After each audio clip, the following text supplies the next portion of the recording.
विजय सिंह, मेरा घर पड़ता है विजयपुर। और मैं बहुत दिनों से अपने दरबार में बैठे बैठे अब मेरा दिल यही कहता है कि जंगल जाकर के शिकार खेलो।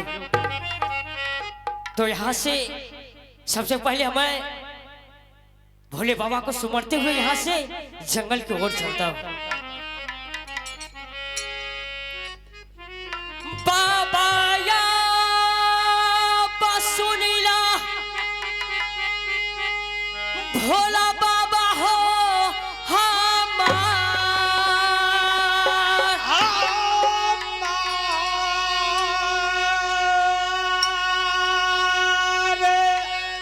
रखिया हो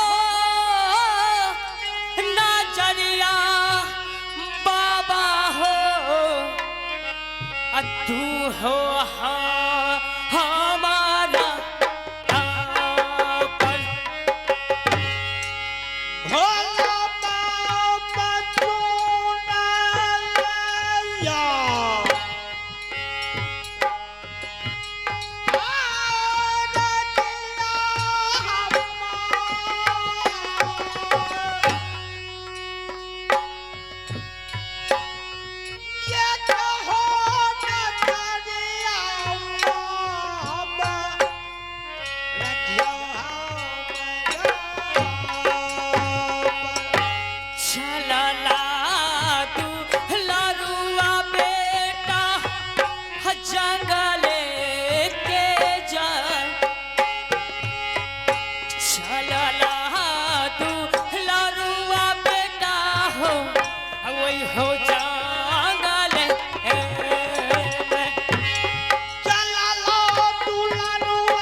जंगल के ओर तो पहुंच चुका हूँ।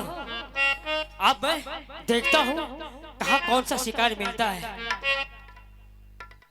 माता या सुनी ले दुर्गा के माँ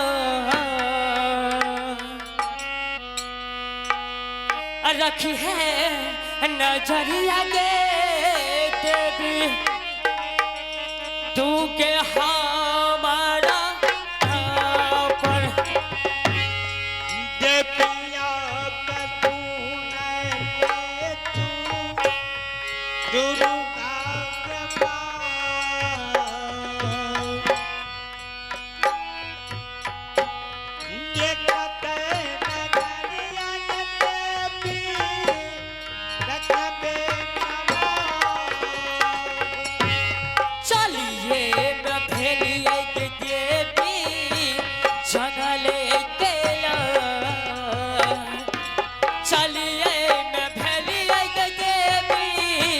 हम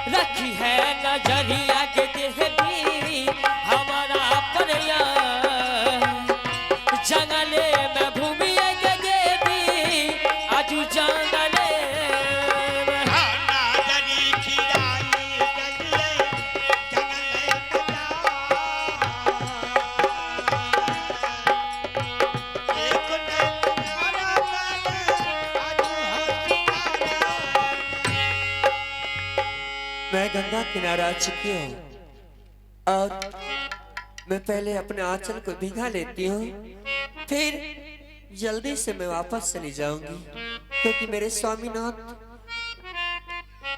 बेटा के पास बैठे होंगे, इंतजार करते होंगे। मैं इसीलिए जल्दी से जा रही हूँ।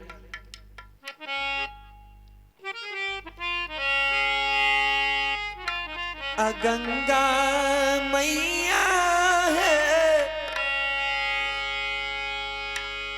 तोहरे सुमर के मैया,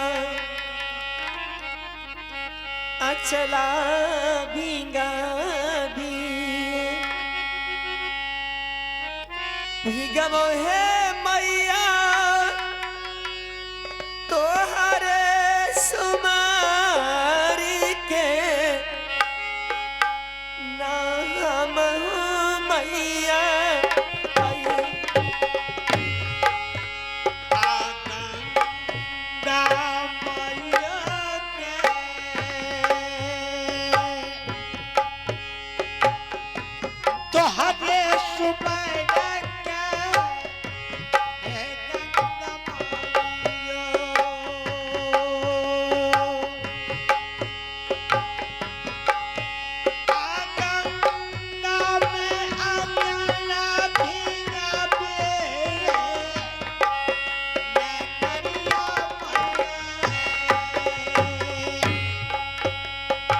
दुर्गा मैया गे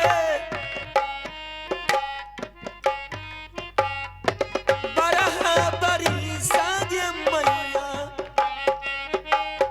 सेवा में के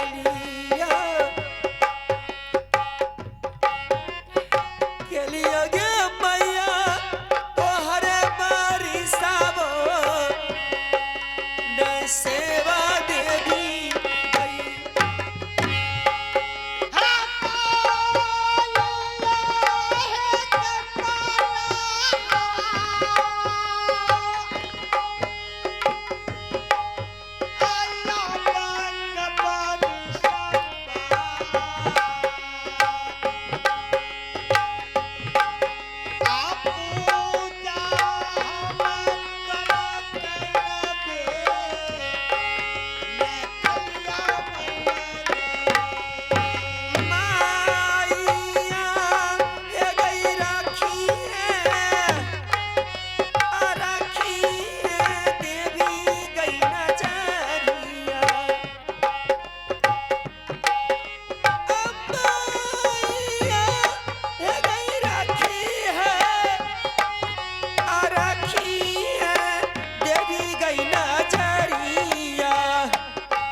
जरिया अयो गई दुर्मन पर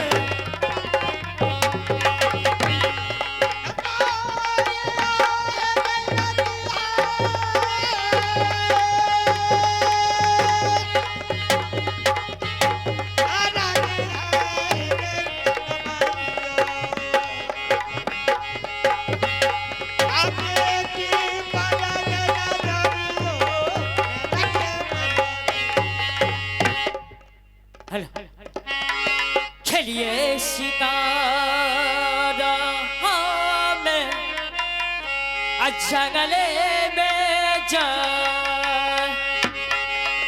खेलिए सितारा हो भैया मैं जा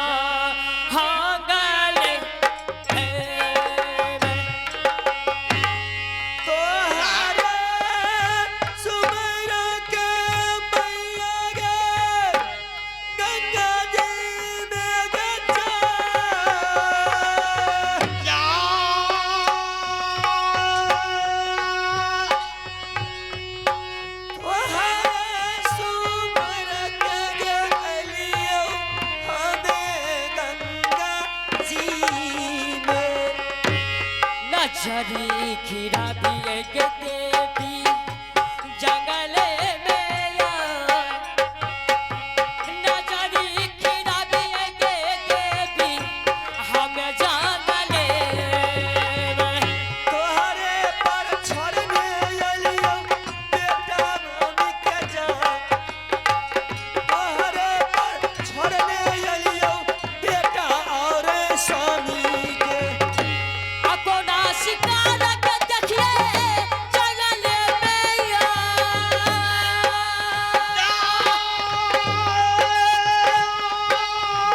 अकोना शिकार देखिए जंगले में अकोना शिकार देखिए हमें जंगले में ये अकोना शिकार देखिए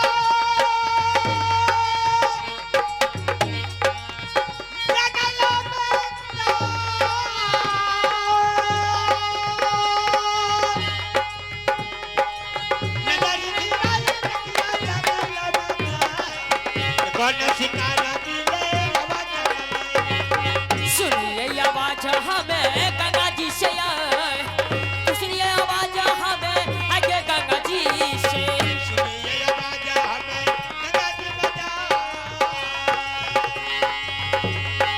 ओ चुप चुप की आवाज गंगा जी जंगल में कोई भी शिकार नहीं मिला है। बहुत देर से हम इस जंगल में शिकार खेल रहे हैं लेकिन एक भी शिकार मुझे नजर नहीं आया।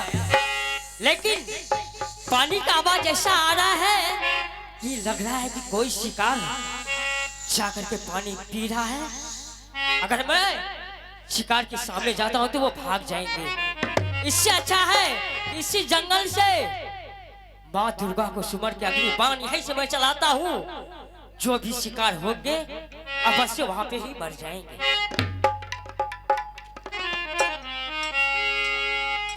मैया के सुनले काली मोरी माँ के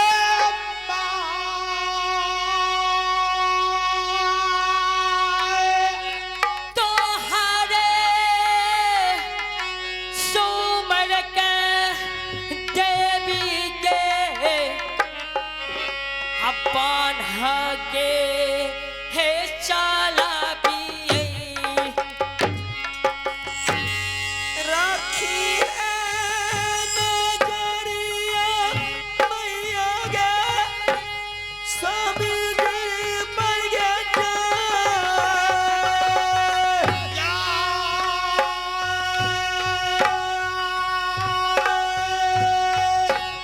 तोहरे पर छोड़ने अलियो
ये अभागन नारी जो बेचारी कहाँ थी, तुम कहाँ से आ गया रे?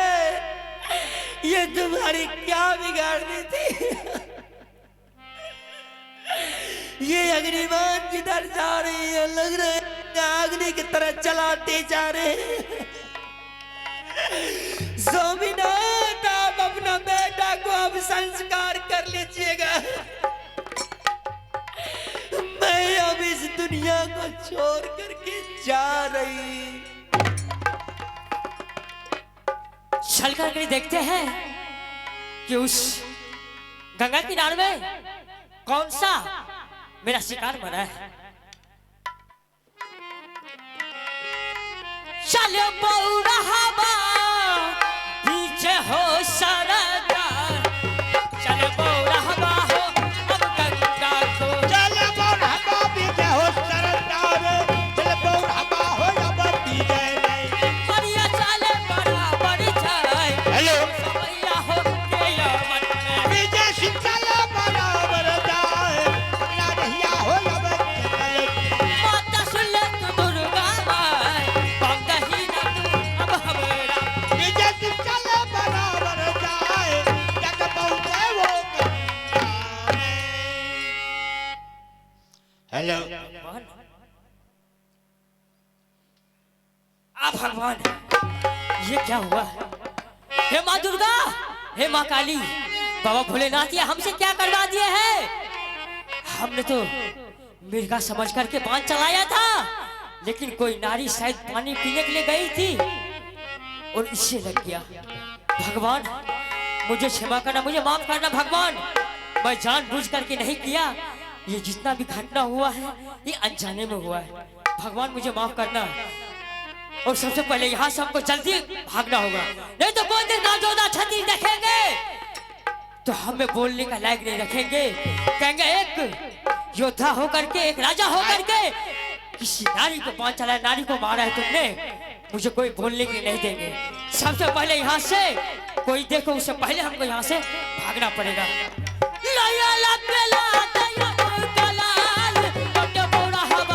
अब गंगा से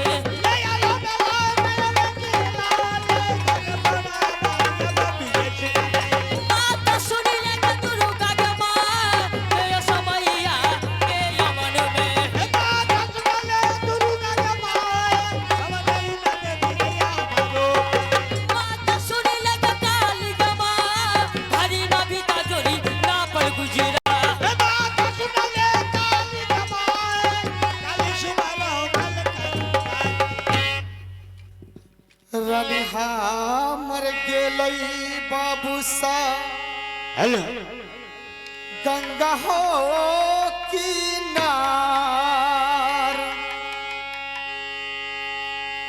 यवता का नाम लौटी रानी, यही लई गंगा का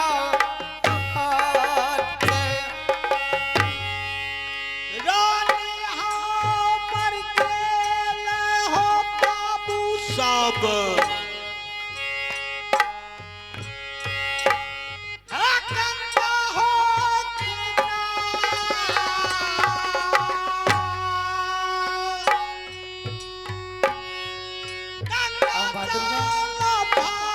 मैंने रानी को गंगा जल लाने के लिए भेजा।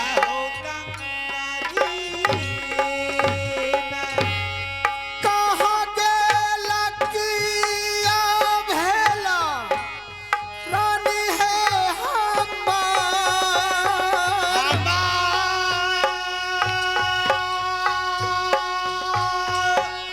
लौटियो ना जैले रानी, ताहू गंगा घाट से। लौटिया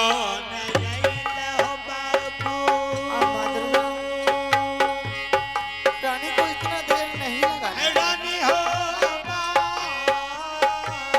आखिर वह कहाँ रुक गई? लौटिया हो बाबू गंगा के किनारे। माँ दुर्गा, मैंने रानी को गंगा जल लाने के लिए गंगा घाट भेजे थे, लेकिन रानी लौटकर गंगा घाट से अभी तक नहीं आई है। मैं इस झोपड़ी में बेटा का लाश को लेकर के बैठा हुआ हूँ, लेकिन रानी अभी तक इतना देर क्यों लगा दी है? ठीक है रानी, अगर तुमने गंगा घाट में इतना देर लगा दी है तो मैं इस झोपड़ी में बेटा का लाश को छोड़ करके जा रहा हूँ रानी। मैं देखने के लिए जा रहा हूँ कि आखिर तुम कहाँ रुक गई है। ठीक है रानी, मैं भी आ रहा हूँ।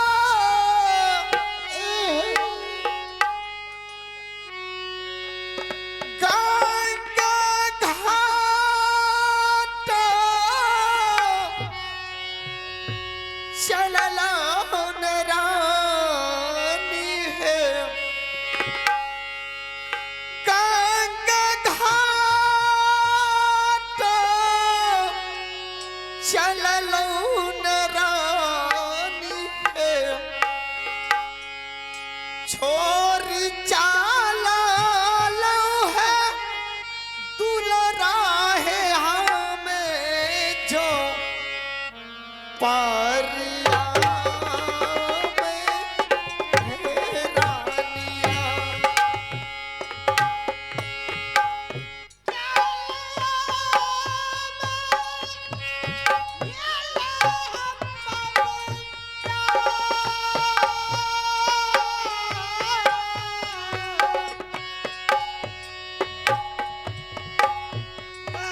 रानी मैं बेटा को छोड़ करके आ रहा हूँ।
चाली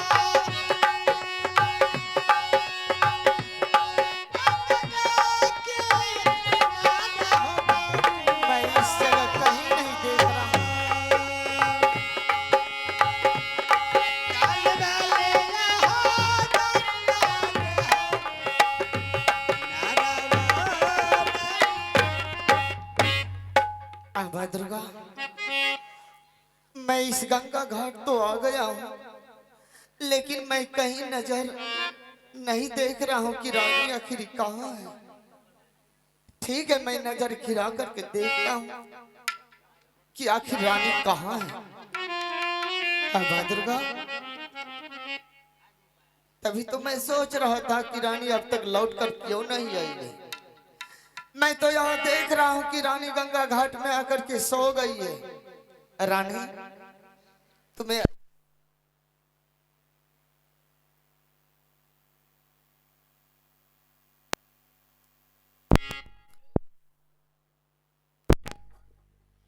कि तुमने बहुत दिनों से नहीं सोई थी, इसीलिए करके तू गंगा घाट में आकर सो गई है।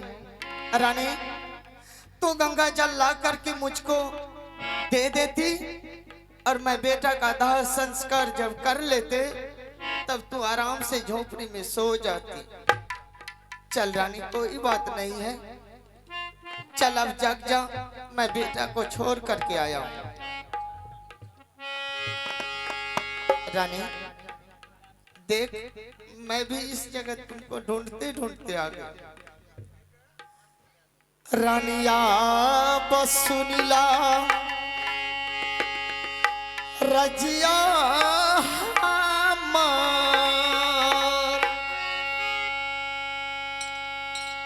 दुलारा के छोरी के रानी ये लिया झापरी में। रानी,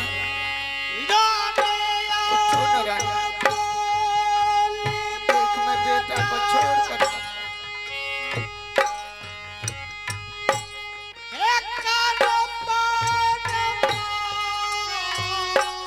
रानी आंखें खोल कर देखना।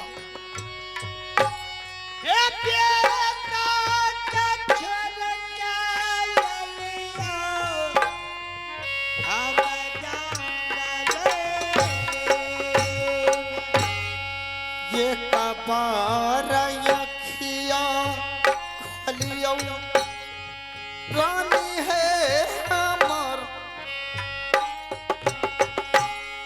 ये कबारा अखिया रानी खोलियो गंगा जी में। रानी एक उठना रानी, खोलियो तुम क्यों नहीं बोल रही है रानी? रानी है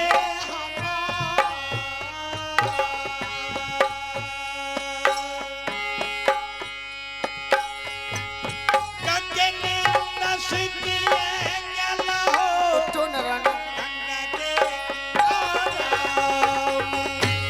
दुलारा का छोरी के ये लिया रानी है हमर, ये कवा